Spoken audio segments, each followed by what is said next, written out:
Hello everyone, welcome to my YouTube channel Adhikam classes. आज के इस वीडियो में मैं क्लास 8th के एसएसटी का दूसरा चैप्टर लेके आई हूँ। इस चैप्टर का नाम है रीशेपिंग इंडियाज़ पॉलिटिकल मैप। यह हिस्ट्री सब्जेक्ट का चैप्टर है। इसके पहले इस चैप्टर के मैंने 3 वीडियो अपलोड किए हैं जो मेरे यूट्यूब चैनल पर अवेलेबल हैं और उसे आप मेरे चैनल पर जाकर देख सकते हैं। चूँकि यह चैप्टर बहुत लंबा है इसलिए इसके वीडियोस थोड़े ज़्यादा होंगे और आज की वीडियो में मैं मुग़ल्स को ही कवर करूँगी, जिसमें थोड़ा सा पार्ट अकबर का और औरंगज़ेब के कुछ चीज़ों को मैं कवर करूँगी। तो चलिए शुरू करते हैं आज का वीडियो। आगे बढ़ते हैं हम। है आज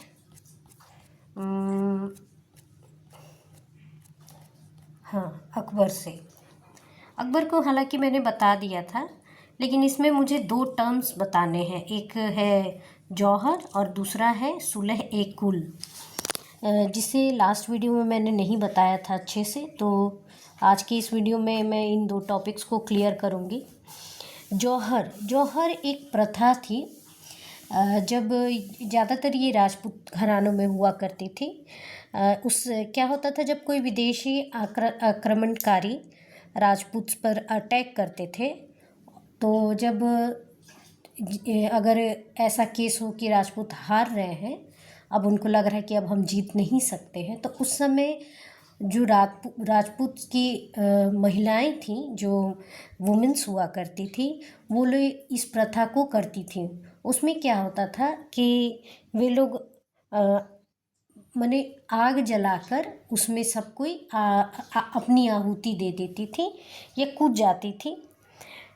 इससे क्या होता था कि जो आक्रमणकारी होते थे वो उनसे बच जाती थी। होता क्या था कि जो आक्रमण करते थे लोग, वो लोग इन महिलाओं को दास के रूप में, बच्चों और महिलाओं दोनों को दासी के रूप में रख लेते थे और इनको बहुत ही ज़्यादा टॉर्चर करते थे। और इसी को अवॉइड करने के लिए ये मास फायर में जंप करती थी और इस प्रथा को जौहर कहा जाता था। और जब अकबर ने चित्तौड़गढ़ के किले पर आक्रमण किया था, तो उस समय वुमेन्स जो वहाँ की थी, लगभग 100 वुमेन्स जो थी, उन लोग ने जौहर को किया था। तो ये एक हो गया जौहर प्रथा। और उसके बारे में उस लास्ट वीडियो में मैंने अच्छे से नहीं बताया था, तो मैं सोची कि इस टॉपिक को इसमें क्लियर कर दूँ। और उसके बाद एक है सुलह ए कुल। सुलह ए कुल जो है वो अकबर शासक अकबर थे, उनसे जुड़ा हुआ है। सुलह ए कुल का मतलब है यूनिवर्सल पीस या सार्वभौमिक शांति। यह जो सुलह ए कुल है एक विचारधारा है और ये विचारधारा कहीं ना कहीं सूफी रहस्यवाद से प्रेरित है। और इसके अंतर्गत क्या होता है कि सभी धर्मों के प्रति सहिष्णुता की भावना को रखा जाता है और सर्वधर्म सम्मान, सभी धर्मों को सम्मान करने और वो अपने जो आपके जो भी रीति रिवाज है उसको मानने की इजाज़त दी जाती है। यह सम्राट अकबर द्वारा स्थापित किया गया था, जो सौहार्द व सार्वभौमिक सौहार्द और शांति को स्थापित करने का मतलब उसकी स्थापित करने की दिशा में एक कोशिश थी। तो शुरू में हमने देखा कि किस तरह अकबर जो थे बहुत ही ब्रूटल थे और धीरे धीरे उनमें बहुत सारे चेंजेस आए और उन्होंने अपने राज्य को किंगडम को वो इस्टेब्लिश करने के लिए, अच्छी से मजबूत बनाने के लिए उन्होंने इस नीति का उपयोग किया और उन्होंने जजिया जो एक नॉन मुस्लिम लोग टैक्स देते थे उसको भी उस पर भी पाबंदी लगाई, उसको भी मना कर दिया। आज हम अकबर का ही एक काम था, हाउस ऑफ ट्रांसलेशन। अकबर जो थे भले वो खुद पढ़े लिखे नहीं थे, लेकिन उनको इन शिक्षा क्या है, एजुकेशन क्या है, उसका क्या फ़ायदा है, उसको वो बहुत अच्छे से जानते थे। और वो इंडिया के जो बुक्स थे उससे बहुत ज़्यादा प्रभावित थे, जो भी धार्मिक ग्रंथ थे हमारे उससे बहुत ज़्यादा प्रभावित थे। तो उन्होंने हाउस ऑफ ट्रांसलेशन की स्थापना की। तो इसमें क्या होता था, हाउस ऑफ ट्रांसलेशन में संस्कृत के जो अच्छे अच्छे बुक्स हैं जो कि संस्कृत में लिखे गए थे उनको ट्रांसलेट किया जाता था पर्शियन बुक्स में, पर्शियन लैंग्वेज में। जैसे महाभारत का उन्होंने ट्रांसलेशन कराया पर्शियन लैंग्वेज में रज़्मनामा के नाम से, या इसको बुक ऑफ वॉर भी कहते हैं, क्योंकि महाभारत तो हम सभी को पता है कि महाभारत जो है वो महाभारत के युद्ध के ऊपर आधारित है, जो कि कौरवों और पांडवों के बीच लड़ी गई थी। तो वो पूरी कहानी युद्ध से ही रिलेटेड है। इसलिए पर्शियन में जब इस बुक को ट्रांसलेट किया गया तो इसका नाम बुक ऑफ वॉर भी रखा गया। ऐसे इसका नाम रज़्मनामा है, लेकिन इसको बुक ऑफ वॉर भी कहा गया। इसके साथ संस्कृत के और भी बुक्स जैसे रामायण, भागवत गीता और पंचतंत्र, इन सब का भी अनुवाद, ट्रांसलेशन अकबर ने करवाया। और भी बहुत सारे बुक्स का कराया, जैसे लीलावती का, राज तरंगिणी का, और भी बहुत सारे बुक्स का उन्होंने अनुवाद कराया। फिलहाल आपको जो जानना है वो इतना ही है, आपके बुक में इतना ही संक्षिप्त एक विवरण दिया हुआ है और इसी को जानना है। तो ये हुआ हाउस ऑफ ट्रांसलेशन जो कि अकबर ने इस्टेब्लिश करवाया था। इसके बाद हम जहांगीर के बारे में पढ़ेंगे। जहांगीर जो थे वो अकबर के बेटे थे। अकबर के मृत्यु के बाद जहांगीर सत्ता में आए, और वो उनके बारे में ज़्यादा किताब में नहीं बताया गया है, बस एक छोटा सा उनका परिचय कहेंगे, इंट्रोडक्शन दिया गया है कि उनको भी आर्ट से बहुत प्यार था। जैसे अकबर को था वैसे भी उसी तरह जहांगीर को आर्ट से बहुत बहुत ज़्यादा प्यार था, और वास्तुकला, आर्किटेक्चर से बहुत प्यार था। और उन्होंने एक काम किया था कि डेक्कन में वो चाहते थे अपने एम्पायर का वो एक्सपेंड करना चाहते थे, और कोशिश की थी इसके लिए डेक्कन में एक्सपेंड करने के लिए। जहांगीर के समय ड्राइंग, चित्रकला का बहुत ज़्यादा विकास हुआ था, और बहुत सारे पेंटर्स थे, चित्रकार उनके कोर्ट में, और बहुत ज़्यादा आर्ट और आर्किटेक्चर का उस समय बहुत ज़्यादा उस पर ध्यान दिया गया था। जहांगीर के बाद आते हैं शाहजहां। शाहजहां जो थे उनको ज़्यादातर हम लोग ताजमहल के लिए जानते हैं, क्योंकि ताजमहल का जो निर्माण है उसे शाहजहां ने ही करवाया था। और उन्होंने कुछ युद्ध तो लड़े, लेकिन ज़्यादातर उनको हम लोग ताजमहल के लिए ही जानते हैं। और ताजमहल जो कि बहुत ही ग्रेट आर्किटेक्चर का एक नमूना है पूरे वर्ल्ड में, और उस समय बहुत ज़्यादा वो जो नक्काशी वाला आर्ट होता है, इन सब की बहुत प्रगति हुई। मुगल्स के ही समय जो हुमायूं का मकबरा है, हुमायूंस टूम और रेड फोर्ट दिल्ली में जो है, उसका निर्माण हुआ, जो कि बहुत एक अच्छे आर्किटेक्चर का एग्जाम्पल है। तो ये शाहजहां के समय है। इसी में एक ये जो वो पेंटिंग है, ये पेंटिंग नहीं कहेंगे, ये एक है ये मिनिएचर पेंटिंग है। इसमें वो जो रामायण का जब पर्शियन में ट्रांसलेशन किया गया तो वो बहुत उसमें पेंटिंग्स की गई और बहुत डेकोरेटेड तरीके से। तो वो उसी का एक पेज है और इस पेज में उस समय का चित्रण है जब श्री राम जो थे सोने की हिरण के पीछे दौड़ते हैं, उसको पकड़ने के लिए दौड़ते हैं। तो वो ये पेज उसी मूवमेंट को दिखाता है। हम आगे बढ़ेंगे। अब हम जानेंगे औरंगजेब के बारे में।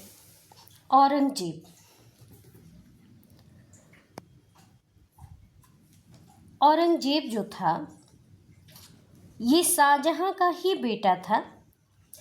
जब शाहजहां 1657 में बीमार पड़ा तो उसने दारा सिकोह जो था शाहजहां का सबसे बड़ा बेटा था, उसको वो चाहते थे कि मेरे बाद किंग ये बने। लेकिन औरंगजेब को ये चीज़ मंजूर नहीं थी और उसने क्या किया कि दारा सिकोह को बहुत सारे मतलब सीरीज ऑफ बैटल, बहुत सारे युद्ध किए और दारा सिकोह को हरा दिया। और उसको पकड़ के अंत में क्या किया कि दारा सिकोह का सर काट के अपने पिताजी को सामने पेश कर दिया। और उसी समय शाहजहां को बंदी बना लिया और उनको आगरा फोर्ट में आगरा फोर्ट में कैद कर दिया जब तक कि उनकी मृत्यु नहीं हुई। उसके बाद औरंगजेब ने खुद को एम्परर के रूप में 1658 में अपने आप को क्राउन किया और अपना नाम आलमगीर रखा या कॉन्क्यूरर ऑफ द वर्ल्ड। मतलब आलमगीर का अर्थ हुआ कॉन्क्यूरर ऑफ द वर्ल्ड। तो किस नाम से वो गद्दी पे बैठे? 1658 में आलमगीर के नाम से। कौन? औरंगजेब 1658 में आलमगीर के नाम से राजगद्दी पर बैठे और ऑलमोस्ट 49 इयर्स वो रूल किए दिल्ली पर। और उनके समय जो दिल्ली था या मुग़ल एम्पायर था, बहुत बड़े एरिया में फैला हुआ था और बहुत स्ट्रॉन्ग था, सबसे ज़्यादा स्ट्रॉन्ग। मतलब इसके बाद जो राजा आए मुग़ल एम्पायर के, वो इतने स्ट्रॉन्ग नहीं थे जितने औरंगजेब थे।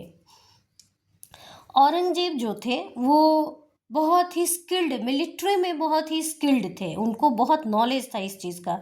और उन्होंने लगभग अपने लाइफ के 25 इयर्स अपने लाइफ के इन्होंने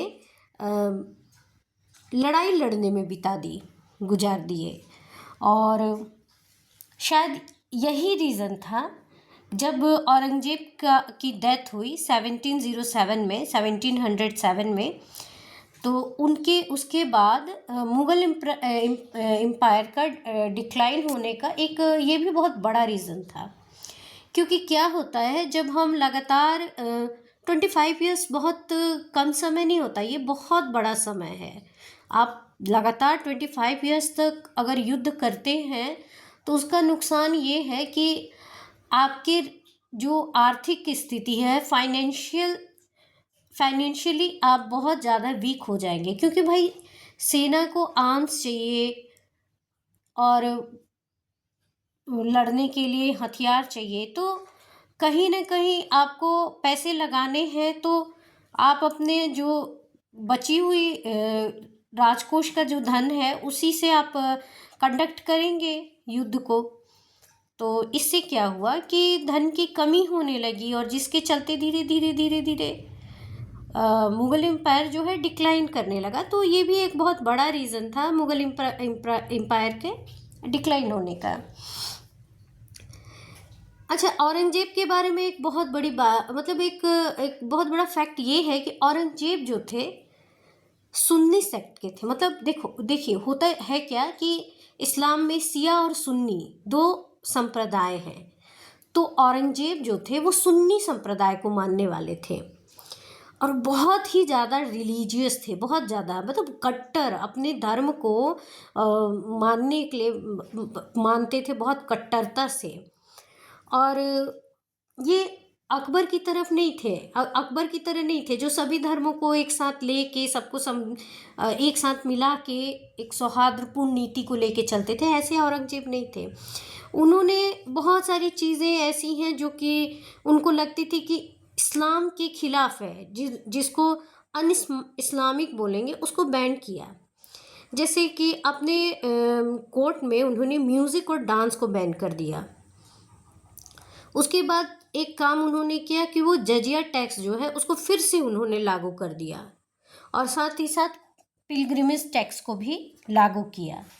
तो कुल मिला के ये कट्टर मुस्लिम थे और उन्होंने अकबर द्वारा जो रिफॉर्म्स किए गए थे सौहार्दपूर्ण एक धार्मिक सौहार्दता बनाए रखने के लिए, उन चीज़ों को उल्टा कर दिया और बिल्कुल कट्टर मुस्लिम होने का सबूत दिया।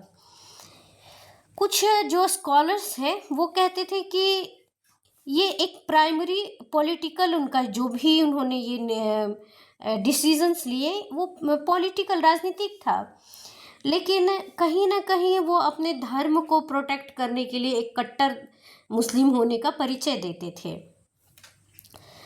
उसी समय उन्होंने 1669 में औरंगजेब ने अपने गवर्नर्स को ऑर्डर दिया कि जितने भी टेम्पल्स हैं, स्कूल्स हैं, उनको डिस्ट्रॉय कर दीजिए और जो भी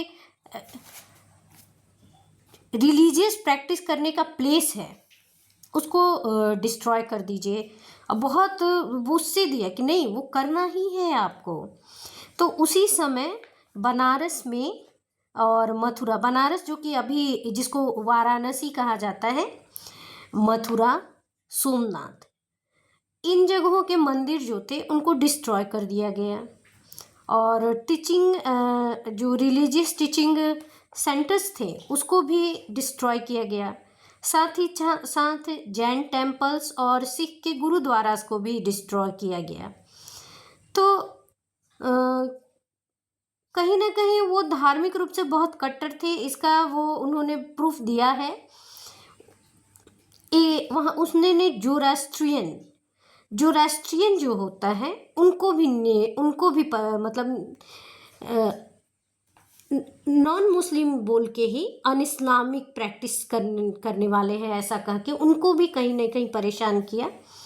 ये जोरास्ट्रियन जो होते हैं ये रिलीजन है पर्सिया का, इंडिया में, ठीक, ये पर्सिया से आए हैं इंडिया में। ज़्यादा ये ओरिजिनली पर्सिया से आए हैं जो कि आग की पूजा करते हैं और उसको भी औरंगजेब ने उनको भी नॉन मुस्लिम कह के परेशान किया।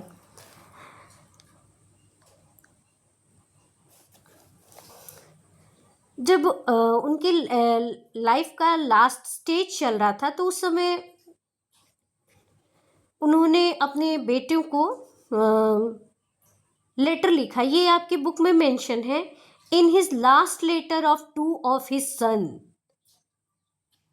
औरंगजेब रोट, मतलब लास्ट लेटर में अपने सन्स को, जो बेटों को वो लेटर लिखते थे, उसमें लास्ट लेटर में औरंगजेब क्या लिखते हैं? औरंगजेब लिखते हैं, I came alone and I am going away alone. I know not who I am and what I have been doing, कि मैं अकेला आया था और अकेला ही जा रहा हूँ।